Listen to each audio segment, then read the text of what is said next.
Process की शुरुआत करते हैं। और आज जिस कॉन्सेप्ट पर हम लोग बात करने वाले हैं वो स्काल्पिंग का एक सबसे पावरफुल प्राइजेक्शन कॉन्सेप्ट है। यहाँ पर हम लोग सीखेंगे कि 8 एक्सपोनेंशियल से आप एज अ स्काल्पर कैसे काम करते हैं। ठीक है, ये बहुत ज़रूरी सेशन है। मैं आपको बता दूं, मैं 2 सेशन ऐसे करूँगा, एक ये कर रहा हूँ और एक पाइवट पॉइंट के लिए स्काल्पिंग होती है पाइवट पॉइंट से, वो सेशन आपके लिए और होगा। जो 2 ये स्काल्पिंग के सेशन आपके होंगे ना, मैं आपको बहुत क्लैरिटी से बोलता हूँ, ये आपके लिए लाइफ चेंजिंग सेशंस होंगे। ठीक है, अभी पाइवट्स पे मैंने एक बेसिक सेशन किया हुआ है कल। अगर अभी तक आपने वो पाइवट का बेसिक सेशन की, जिसमें मैंने आपके पाइवट्स के बेसिक क्लियर कर दिए हैं, लगभग ये क्लियर होगा कि पाइवट को एक बेसिक नॉलेज की तरह कैसे यूज़ किया जाए, वो आप वहाँ पर सीख जाएंगे। अगर आपने उस वीडियो को पहले नहीं देखा तो सबसे पहले जाकर इस सेशन के बाद उसी वीडियो को देखना है। आप डिस्क्रिप्शन में टेलीग्राम का लिंक है, नीचे डिस्क्रिप्शन को ओपन करेंगे, टेलीग्राम का लिंक मिल जाएगा, वहाँ पाइवट का वो वीडियो भी आपको मिल जाएगा। ठीक है, आज हम लोग सिर्फ एक बात पर अपना फोकस करेंगे कि इंट्राडे में आप अपने सबसे बेनिफिशियल ट्रेड्स जो नहीं प्लान कर पाते हैं। अच्छा, प्लान क्यों नहीं कर पाते हैं ये कभी सोचा है? मैं आपको बताऊं, इंट्राडे ट्रेडर की सबसे बड़ी तकलीफ पता है क्या है? इंट्राडे ट्रेडर की सबसे बड़ी तकलीफ है, अगर बाजार 6 घंटे खुला है तो 6 में से 4.5 घंटे प्राइस सिर्फ एक कंसोलिडेशन जोन यानी कि एक छोटी रेंज को ट्रेड करता है। अब 5 मिनट आइए पहले समझ लीजिए कि उपयोगी कैसे है ना? फिर हम ये समझेंगे कि जो चीज़ें उपयोगी हैं वो काम कैसे कर रही हैं और कौन कौन सी चीज़ें आपको सीखनी चाहिए। ठीक है, देखिए यहाँ पर क्या है, प्राइस ने एक रेंज बनाया 5 मिनट के टाइम फ्रेम पर। अब आपको बोलेंगे कि सपोर्ट और रेजिस्टेंस को मार्क कर लीजिए। सपोर्ट और रेजिस्टेंस ट्रेडेबल है, बिल्कुल सही बात है कि जब भी प्राइस एक रेंज को ट्रेड करता है वहाँ पर हमको एज अ प्राइजेक्शन ट्रेडर कभी भी ब्रेकआउट और ब्रेकडाउन नहीं देखने होते हैं। प्राइस में सपोर्ट की रिस्पेक्ट में और रेजिस्टेंस की रिस्पेक्ट में पोजीशंस को लेना होता है। सेंस में ये बोल सकते हैं कि प्राइस जब भी अपने रेजिस्टेंस के पास पहुँचे वहाँ पर शॉर्ट सेलिंग की कोशिश और सपोर्ट के पास पहुँचे तो लॉन्ग करने की कोशिश। अब इस प्रक्रिया में तकलीफ क्या है? इस प्रक्रिया में तकलीफ इतनी सी है कि एक ही ट्रेडर बायर है और सेलर है। जब प्राइस किसी रेजिस्टेंस के पास पहुंचा है तो माइंड की 2 साइकोलॉजी होती है, ब्रेकआउट होगा या यहाँ से रिजेक्शन होगा। कभी सपोर्ट के पास पहुंचा तो 2 साइकोलॉजी है, दोबारा से सपोर्ट से रिजेक्ट होकर हायर साइड जाएगा या ब्रेकडाउन कर जाएगा। तो उस समय आप डिसीजन नहीं ले पाते हैं कि करना क्या है। और जब आप ये नहीं समझते कि करना क्या है, वहीं पर सबसे बड़ी तकलीफ आती है कि आप गलत ट्रेड एंटर करते हैं क्योंकि आपका माइंड सेट ठीक नहीं है। तो ट्रेडिंग का एक कोर कॉन्सेप्ट ये कहता है कि एक समय पर एक माइंडसेट। आपको सपोर्ट और रेजिस्टेंस की थ्योरी से दूर रखा जाए जब तक आप प्राइस में बहुत स्किल नहीं रखते। दूसरी बात ये नो मोमेंटम जोन है। इसका मतलब है कि अगर आप कोई ऑप्शन बाइंग करते हैं और उस ऑप्शन बाइंग के टारगेट आप 40 to 45% रख रहे हैं, 40 से 45% प्रीमियम में बढ़ोतरी होगी ऐसा कुछ सोच रहे हैं, तो ये इस रेंज में पॉसिबल तो है नहीं। आपको मिलेगा वही 20 पॉइंट, 30 पॉइंट, 40 पॉइंट, 250 का प्रीमियम बाई करेंगे आप, है ना? तो वो 30-40 पॉइंट में आप कैसे सेटिस्फाइड होंगे अगर आपका stop loss area he 60 to 70 points का होगा? तो नहीं हो पाएंगे ना, रिस्क रिवॉर्ड रेशियो ही आपके फेवर में नहीं है। तो ये सारी तकलीफ आती है एक चॉपी मार्केट में। और मैं आपको बताऊं, प्राइस का बिहेवियर ही ऐसा है, कोई भी इंडेक्स आप उठाएंगे 70 to 80% ऑफ टाइम वो सिर्फ एक कंसोलिडेशन फेज में होती है, ट्रेंडिंग फेज उनका 20% to 25% होता है। ठीक है, तो हमको क्या सीखना है? पहली दुविधा दूर करनी है कि एक समय पर 2 माइंडसेट नहीं।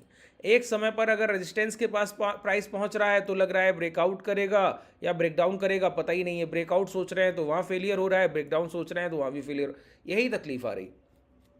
हम लोग क्या करेंगे, अब सपोर्ट और रेजिस्टेंस को अभी के लिए देखना बंद करेंगे। पहला काम ये करेंगे, ठीक है? पहला काम क्या किया? सपोर्ट और रेजिस्टेंस को दिखना बंद करेंगे। अब क्या करेंगे? हमको चाहिए वन टाइम वन माइंडसेट। बहुत ध्यान से देखिए, ये सेशन अगर आपने पूरा देख लिया तो मैं आपको एक बात बहुत क्लियर बोलता हूँ कि मैं आपके डाउट से क्लियर करूँगा कि आपको क्या क्या तकलीफ आ रही है और फिर उसका रिजोल्यूशन करूँगा। पहले डायग्नोसिस कर रहा हूँ, फिर उसका रिजोल्यूशन कर रहा हूँ, ठीक है। तो आपकी तकलीफ़ें क्या क्या है वो बता रहा हूँ आपको। अब इसके साथ बताऊँगा कि ये तकलीफ़ें दूर कैसे होंगी। और इंट्राडे में अगर मैं आपको बहुत क्लैरिटी से बोलता हूँ, सिर्फ एक इस परफेक्ट प्राइजेक्शन बेस पर अगर आपने काम कर लिया 8 एक्सपोनेंशियल के साथ, तो लगभग लगभग तय है कि इंट्राडे में बहुत रेयर केस होगा कि आप इंट्राडे में एक भी एसएल कट कर दें। सिंगल स्टॉप लॉस की बात करता हूं, ऐसे नहीं बोलता कि 5 है, एक सिंगल एसएल कट कर दें, बहुत बड़ी चीज़ होगी। और मैं आपको बताऊं, इंट्राडे में 6 से 8 अपॉर्चुनिटीज़ मिलती हैं ट्रेड करने की। आसान बात है, 6 to 8 अपॉर्चुनिटीज़, ये नॉर्मल कंडीशन में बता रहा हूँ। जब प्राइस इतना चॉपी है, जब प्राइस में कोई मोमेंटम डेड है बिल्कुल बिल्कुल, तब की बात कर रहा हूँ, ठीक है। ये रिलायंस का प्राइस है। आप बोलेंगे कि इंडेक्स के प्राइस पे दिखाइए, मैं इंडेक्स के प्राइस पे चलकर आपको इसी तरीके से दिखाऊंगा। देखिए इंडेक्स किस तरीके का मोमेंटम था, प्रीवियस बैंक निफ्टी ये मोमेंटम था। इस मोमेंटम को आप कैसे ट्रेड करेंगे पिछले 2 दिन में, ठीक है। इसलिए तो बहुत ध्यान से सुनिएगा, ये बहुत ज़रूरी चीज़ है। मैंने क्या कहा कि one time one mindset. One time one mindset मतलब एक समय पर एक ट्रेड करने की परिस्थिति, कि अगर बाजार में हम लोग दिन में मन बनाकर बैठें कि हम सिर्फ बाइंग साइड रहेंगे, क्या ये संभव है? क्योंकि प्राइस में जब एक समय हायर हाइस के फॉर्मेशन में स्ट्रॉन्ग प्राइस पाया जाएगा और लोअर लोज के फॉर्मेशन में वीक, जब प्राइस कमज़ोर है तो बाई ऑन डिप करना या सिर्फ खरीदारी की सोच रखना आसान बात नहीं है, और वहाँ पर पोजीशंस को बनाना भी आसान नहीं है। तो क्या ये सही होगा कि जब प्राइस गिर रहा हो तो भी खरीदारी की सोच रखी जाए, प्राइस चल रहा हो तो रखी ही जाए? और जब गिर रहा हो तो कैसे बचा जाए कि गलत एंट्री नहीं हो? इन सारे पॉइंट्स के मैं आपको सॉल्यूशन देता हूँ वन बाय वन। देखिए, सबसे पहले एक प्राइस के रूल को समझिए, ठीक है। हम लोग यहाँ पर जाने वाले हैं जिस टाइम फ्रेम पर, वो टाइम फ्रेम है आपका 30 सेकेंड। अब यहाँ पर मैं पहली बात बोल रहा हूँ आपसे कि 30 सेकेंड का टाइम फ्रेम आपको ट्रेडिंग व्यू में, कई लोग 2 मिनट के टाइम फ्रेम को जब मैं बताता हूँ कि 2 मिनट के टाइम फ्रेम को यूज़ कीजिए, कल मैंने पाइवट का सेशन किया, वहाँ पर बताया 2 मिनट के टाइम फ्रेम को यूज़ कीजिए। मैंने आपका सेलर एंड बायर के एवरेजेस का सेशन किया, मैंने वहाँ आपको बताया कि 2 मिनट का टाइम फ्रेम यूज़ कीजिए। तो लोग आकर बोलते हैं ट्रेडिंग व्यू में सर 2 मिनट के टाइम फ्रेम के लिए $50 मांगता है, $55 मांगता है। मैंने आपको कितनी बार बताया सर, डिस्क्रिप्शन में मैंने आपको इस धन के डीमेट का लिंक दिया है। 5, 10, 15 सेकंड के टाइम फ्रेम भी यहीं पर मिलेंगे, यहीं 2 मिनट का टाइम फ्रेम मिलेगा, और सारा मुफ्त है, फ्री ऑफ कॉस्ट, कोई पैसा नहीं देना है। बस जस्ट उस लिंक से जाकर अपना डीमेट ओपन करके यहीं ट्रेड कीजिए आराम से, कोई किसी को एक पैसा मत दीजिए, ठीक है। किसी को एक्स्ट्रा पैसा देने की ज़रूरत नहीं, ये सारी सुविधाएं आपके लिए बिना निःशुल्क है, बिना किसी कॉस्ट के हैं, ठीक है। देखिए 30 सेकंड के टाइम फ्रेम पर आ गए।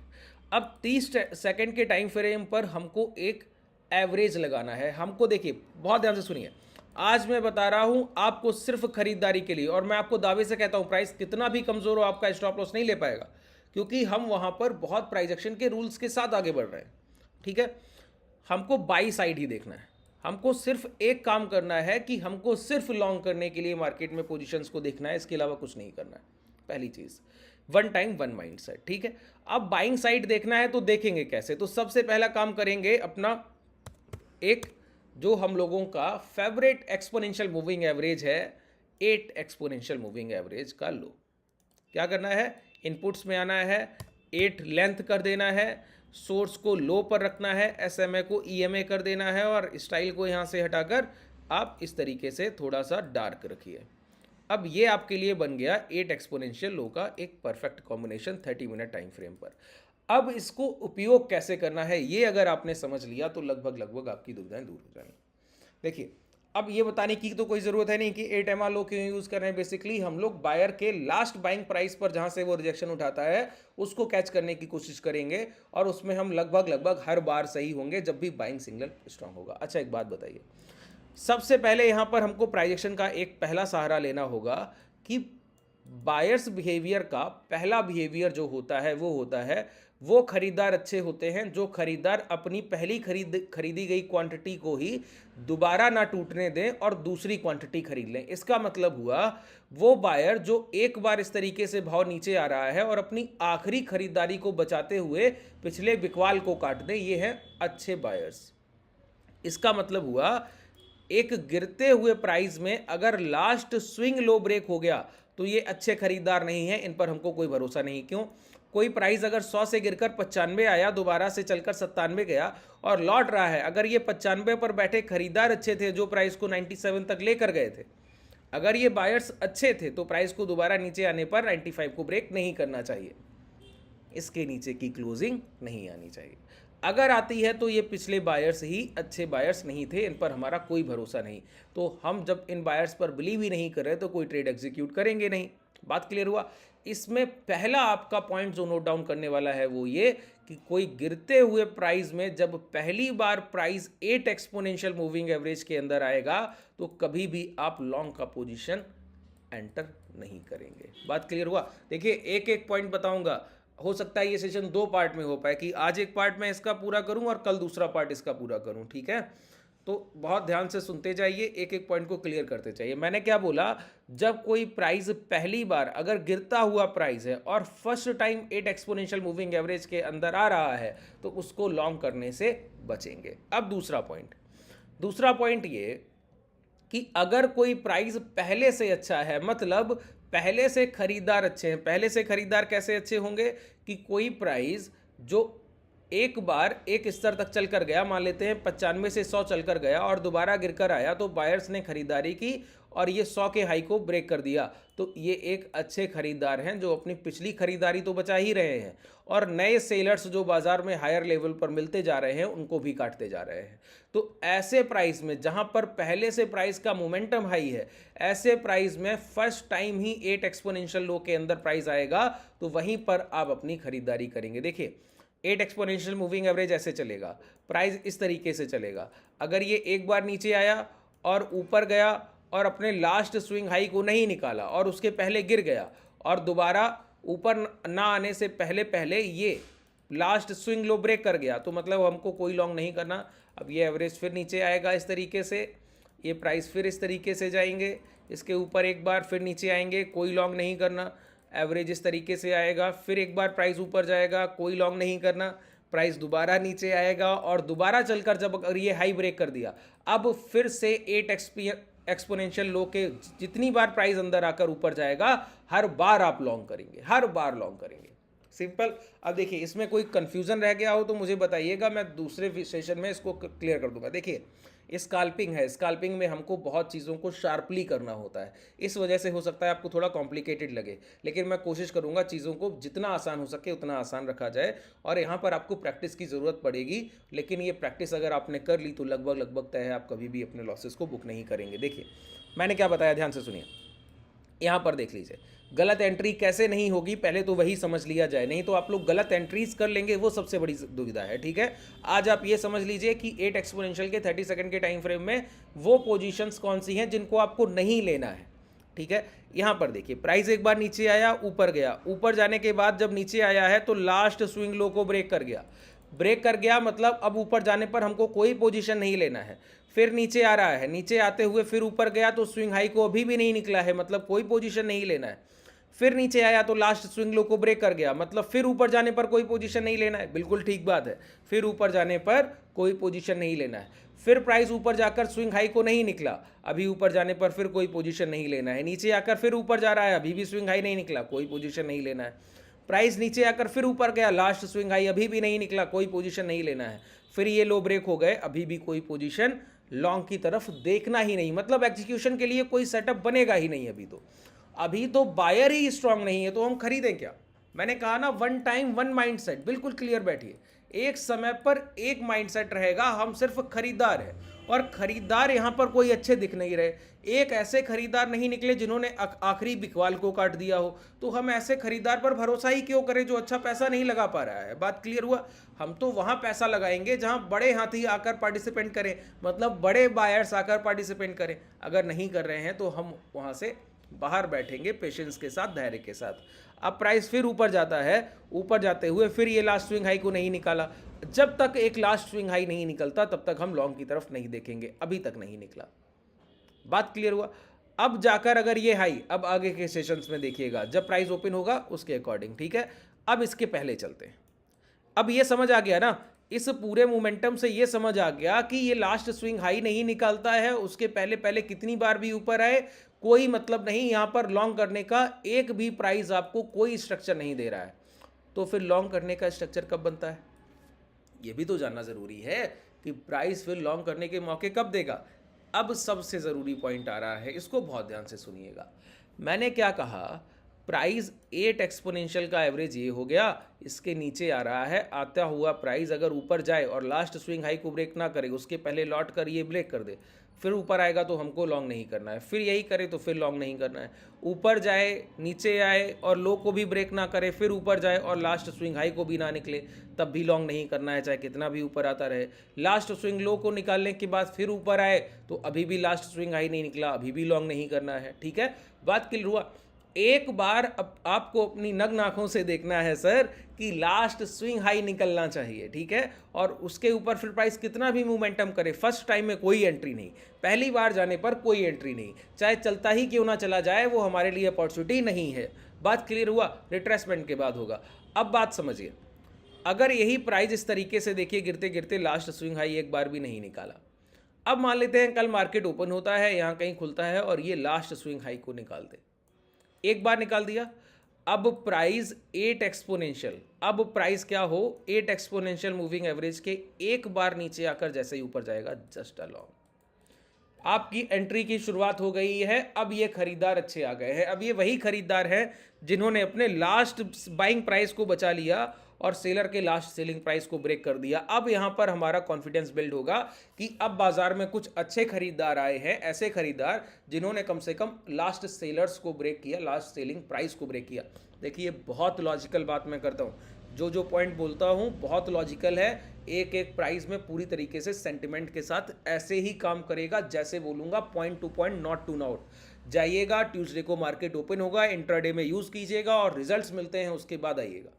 ठीक है, बहुत क्लियर बोलता हूँ, ये सब प्रैक्टिकल मार्केट अप्रोच है सर। हमारे ट्रेडर इन चीज़ों को बहुत समय से ट्रेड कर रहे हैं और ऐसे ही ट्रेड करते हुए आगे बढ़ रहे हैं। ठीक है, लाइव मार्केट में जाइए, पहले प्रैक्टिस कीजिए। देखिए पहले दिन में आप सोचते हैं, आप सेटअप इस माइंडसेट से सीखते हैं ना कि पहले दिन जाएंगे और पहले दिन ही सब कुछ, नहीं, ऐसे नहीं होता है। पहले आपको इस पर प्रैक्टिस करना होगा, छोटी क्वांटिटी लेकर। देखिए बिल्कुल लॉजिकल अप्रोच रखिए, जैसे आगे बढ़ना चाहिए एक ट्रेडर को, उसी तरीके से आपको आगे जाना होगा। ठीक है, छोटी क्वांटिटी के साथ जाइए, पहले अच्छे से लाइव मार्केट, बैक टेस्ट कुछ नहीं होता है सर, बैक टेस्ट तो मैं करा दे रहा हूँ आपको समझाने के लिए, बैक टेस्ट करने से कोई फायदा नहीं होता। लाइव मार्केट में जाएंगे, आपका पैसा लगेगा, थोड़ा कॉन्फिडेंस बिल्डअप होगा, थोड़ा मार्केट के साथ सेंटीमेंट जोड़ेंगे, कहीं कहीं तकलीफ आएगी, धीरे धीरे उस तकलीफ को आप समझेंगे। तो ये जर्नी की तरह, प्रोसेस की तरह है।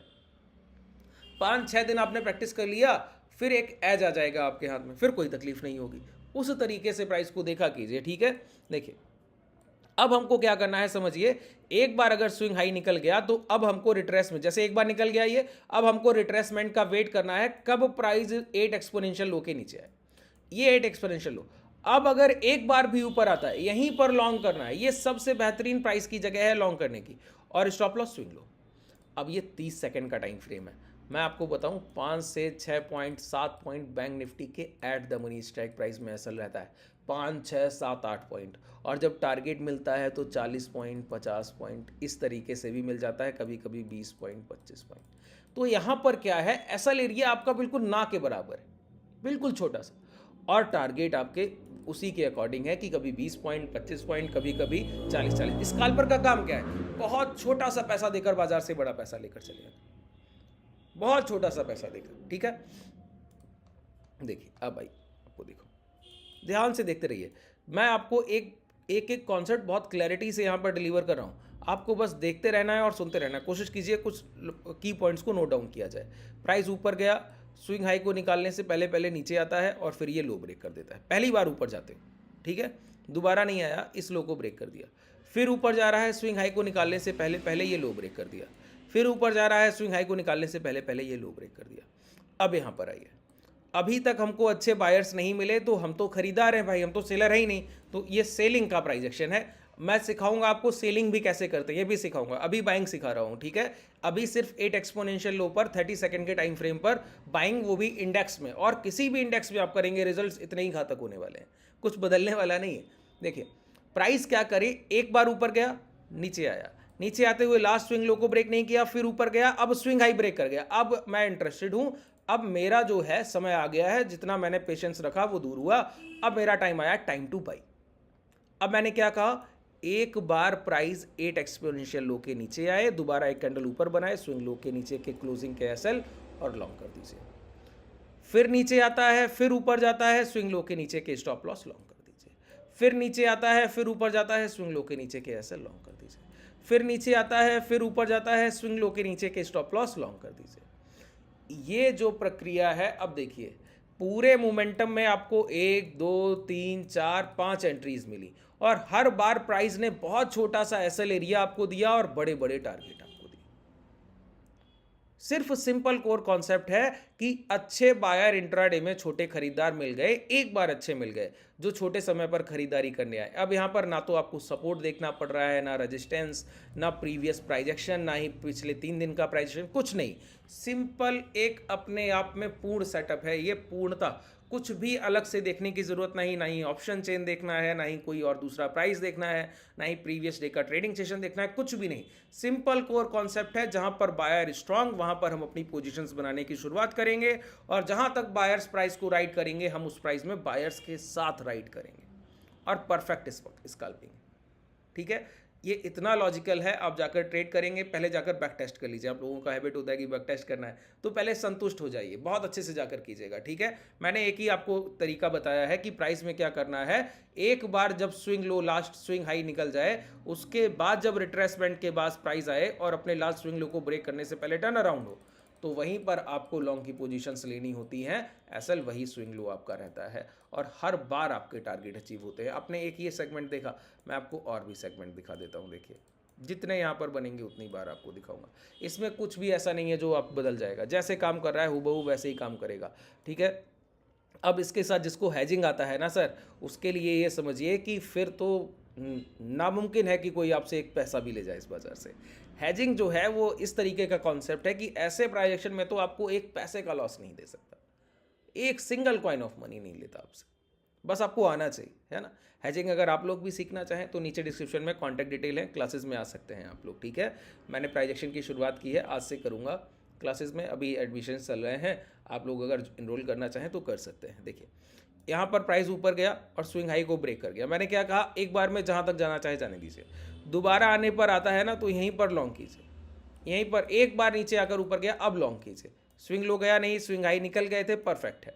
अब एसएल स्विंग लो। अब देखिए कितना पावरफुल ये प्राइस है। ये 30 सेकंड का टाइम फ्रेम है सर, मैं नहीं बोल रहा हूँ बहुत बड़ा टाइम फ्रेम है। 30 सेकंड का जस्ट अ कैंडल, 1 मिनट में 2 कैंडल्स बनेंगी। 5 मिनट के टाइम फ्रेम पर आप लोग ट्रेड करते हैं, 5 मिनट एक कैंडल की क्लोजिंग के लिए वेट करते हैं, वहां पर आपकी इतनी एसएल हंटिंग होती। इसमें इतना पावर है कि एक बार प्राइस ने अपने रूल्स को फॉलो किया, फिर उसके बाद आपके एसएल की तरफ नहीं बढ़ता है, हायर लेवल पर कंसोलिडेशन और आपको एक टारगेट देता ही देता है। इतना पावर है इसमें। ठीक है, चलिए आज के लिए पर्याप्त है। कोई भी डाउट रह गया हो तो मुझे बताइएगा कमेंट सेक्शंस में, और मैं आपके सारे डाउट्स को वहाँ पर अगले सेशन में मेंशन करके, जो आपकी वैसी तकलीफ़ें होंगी जिनको समझा जा सकता है और जिनको यहाँ पर लाया जा सकता है सेशंस में, जिनको इंक्लूड किया जा सकता है, जिनके जवाब मैं आपको दूंगा। ठीक है, तो अपने कमेंट सेक्शन में अपनी दुविधाएं रखिएगा, मैं आपको बताऊंगा क्या क्या आप चीज़ें और इसमें कर सकते हैं। ठीक है, चलिए धन्यवाद।